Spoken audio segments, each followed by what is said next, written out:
you can use baking soda as to you can use baking soda for oil or grease fire. Not only people are aware that baking soda can be found in some fire extinguishers.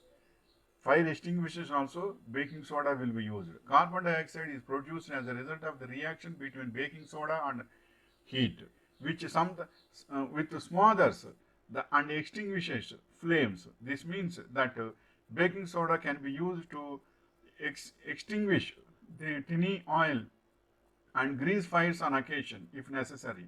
You should not anticipate baking soda to put out major fires. On, on the other hand, those have a greater ability to absorb oxygen and can therefore counteract the effects of baking soda. When in doubt, seek professional assistance.